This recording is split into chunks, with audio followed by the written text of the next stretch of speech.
Ticket counter कर्मी ने project director और केशियर पर लगाए छेड़खानी के आरोप। भागलपुर के सैंडिक्स कंपाउंड मैदान में संचालित सैन एंड पंडित कंपनी उस समय विवादों में घिर गई जब टिकट काउंटर पर कार्यरत एक महिला कर्मी ने प्रोजेक्ट डायरेक्टर विश्वजीत सिंह और केशियर विकास कुमार पर छेड़खानी का गंभीर आरोप लगाया। पीड़िता का कहना है कि शिकायत करने पर उसे नजरअंदाज कर आपत्तिजनक टिप्पणी की गई। वहीं विश्वजीत सिंह ने आरोपों को बेबुनियादी बताते हुए महिला पर 35,000 रुपए के गबन का आरोप लगाया है। महिला थाना अध्यक्ष ने बताया कि दोनों पक्षों से आवेदन मिले हैं और पुलिस मामले की जांच कर रही है। पे मेरे साथ छेड़खानी हुआ और क्या कहता है काम करने के में मतलब कि बोलता है क्या कि अगर तुम ज़्यादा हल्ला करोगी ये वो करोगी तो मतलब तुमको काम से निकाल देंगे और मतलब 35,000 का जो है घोटाला के में तुमको ये करवा देंगे वो करवा देंगे। विश्वजीत सिंह बोल रहे हैं, राजेश सिंह बोल रहे हैं, ये सब मैनेजर है। में क्या हुआ ये छेड़खानी में हुआ क्या, विश्वजीत सिंह हमको विकास के साथ में बारिश के समय में भेजा और विकास कौन है? विकास यहाँ का स्टाफ है और हम भी यहाँ के स्टाफ ही हैं। और उसके बाद विकास छेड़खानी के रास्ते में छेड़खानी किया विश्वजीत सिंह को जब हम बताए तो वो जो है बोला क्या लड़का जवान था तुम हसीन थी तो कर लिया तो क्या हो गया। अगर ऐसा इस कंपनी में चलता रहा क्या यहाँ लेडीज काम करने के लिए आएगी बताइए।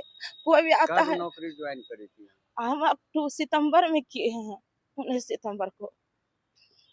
उसके बाद फिर वहाँ से खा दिया तो और रेस्ट अमाउंट कैश जमा कर दिया। तो ये सब बात आए तो हमने डिसीजन यही लिया कि चलिए इस तरह का हो गया तो इसको क्या असूलेंगे, इस तरह के कर्मचारी से हम कितना पैसा असूलेंगे, इसको हटा ही दिया जाए, खत्म कीजिए कहानी।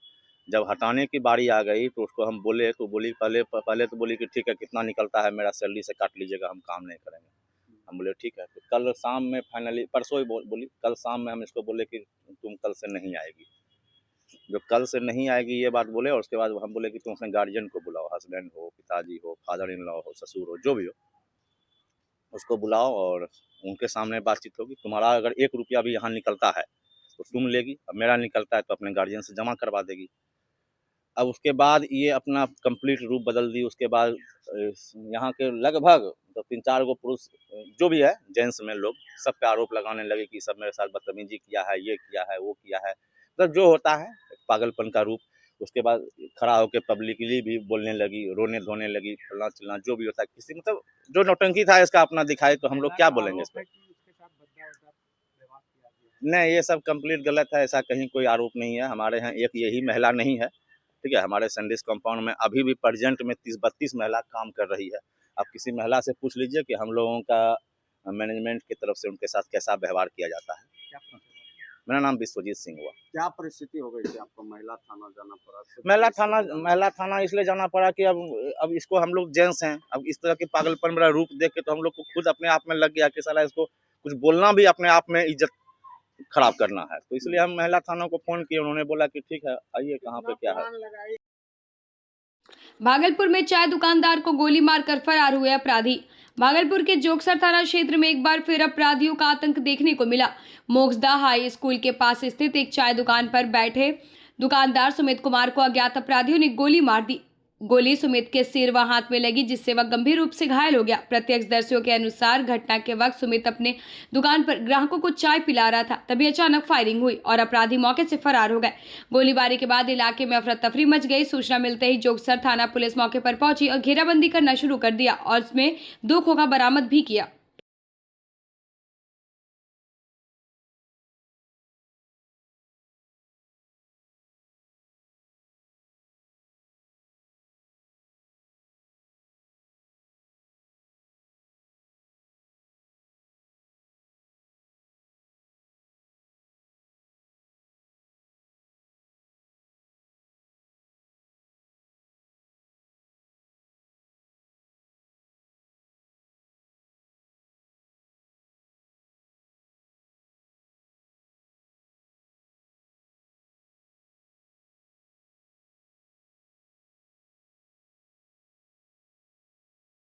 तेरह दिन बाद भी लापता सोनाक्षी और जिया।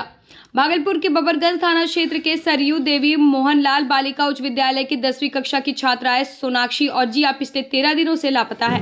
जांच में सामने आए सीसीटीवी फुटेज में दोनों छात्राएं स्कूल के अंदर जाती दिखी, लेकिन छुट्टी के बाद बाहर निकलती नहीं दिखी। इस खुलासे ने मामले को और रहस्यमय बना दिया। सिटी एसपी शैलेंद्र सिंह और सिटी डीएसपी 2 राकेश कुमार ने स्कूल पहुंचकर पूछताछ की। परिजन बदहवास है और स्कूल प्रशासन के बयान भी सवालों के घेरे में है। पुलिस का कहना है जांच जारी है। गायब है, पुलिस लगातार जांच कर रही है सर, लेकिन स्कूल आने का उसका फुटेज है, जाने का नहीं। क्या लग रहा है? नहीं, ये तो वहां पर सीसीटीवी कैमरा में जो दिखा रहा है वो बच्ची आई है, अब नहीं गई है, क्या हुआ है वो तो बारे में तो हम लोग स्पष्ट नहीं कहते हैं। लेकिन बच्ची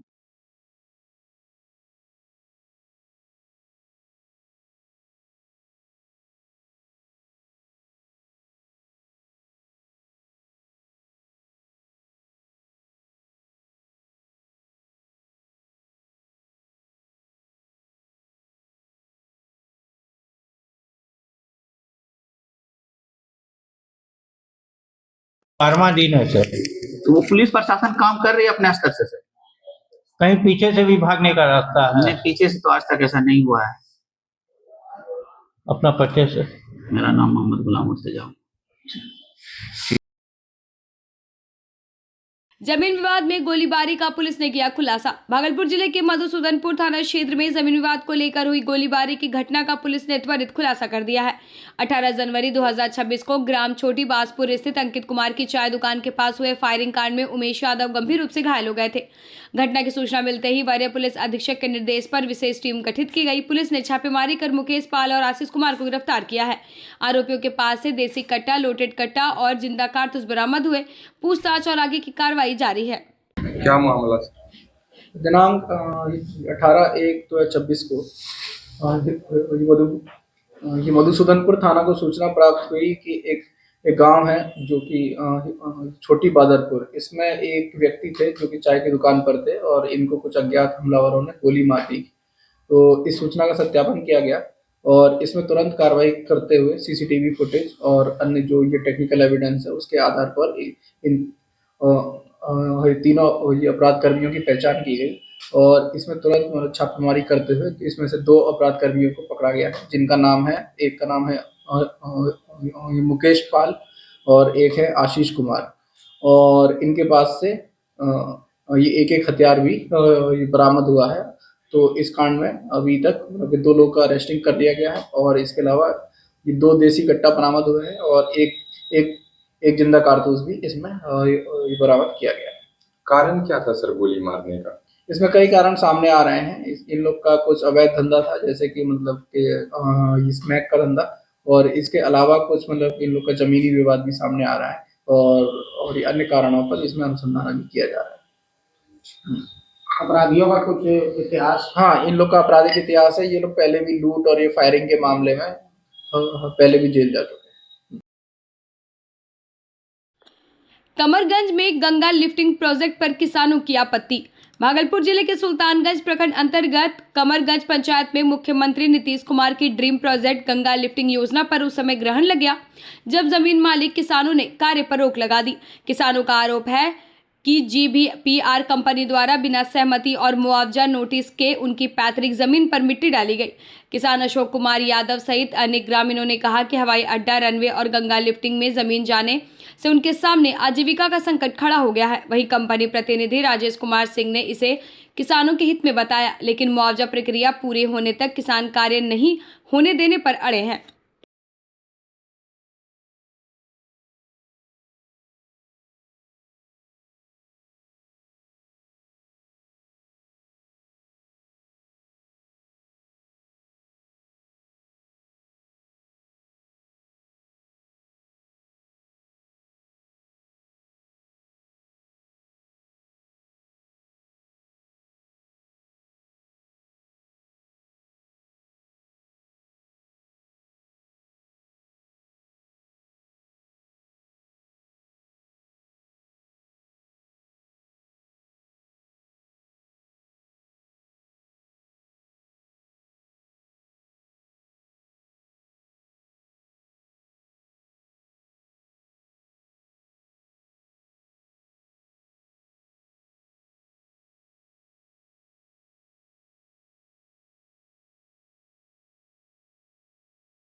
नितिन नवीन के शपथ ग्रहण पर भागलपुर में जश्न का माहौल। भागलपुर में भारतीय जनता पार्टी के नए राष्ट्रीय अध्यक्ष के रूप में नितिन नवीन के शपथ ग्रहण समारोह का सीधा प्रसारण पटना के साथ साथ स्थानीय स्तर पर भी किया गया। इस अवसर पर बड़ी संख्या में भाजपा कार्यकर्ता एकत्रित हुए और एलईडी स्क्रीन के माध्यम से लाइव प्रसारण देखा। शपथ ग्रहण के बाद कार्यकर्ताओं में जबरदस्त उत्साह देखने को मिला। जिला अध्यक्ष संतोष शाह ने कहा कि 45 वर्ष की उम्र में नितिन नवीन को राष्ट्रीय अध्यक्ष बनाना भाजपा के युवा नेतृत्व को आगे बढ़ाने का स्पष्ट संदेश है। कार्यकर्ताओं ने इसे ऐतिहासिक क्षण बताया। भाजपा का मंत्र है पिछड़ों को प्राथमिकता, पिछड़ों को प्राथमिकता। जिनकी किसी ने सूद नहीं ली, हमने उनकी साधना की है। जिनको किसी ने पूछा नहीं, मोदी ने उन्हें पूजा है। हमारी कार्य संस्कृति सर्वसमावेशी है, सर्वांगीण है, सर्वस्पर्शी है, सर्वहितकारी है, सर्वकल्याणकारी है।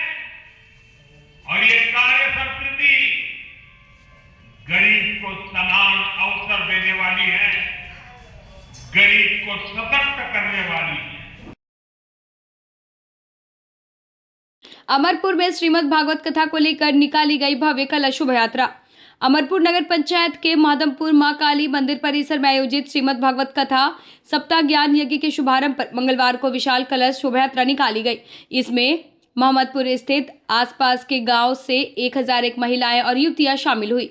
यजमान पप्पू राजहंस और उसकी पत्नी के नेतृत्व में कलश यात्रा चंसार पोखर पहुंची, जहां विधिवत जल भराई की गई। पूजा समिति ने बताया कि कथा वाचन स्वामी मणि प्रकाश जी महाराज द्वारा 26 जनवरी को प्रतिदिन किया जाएगा।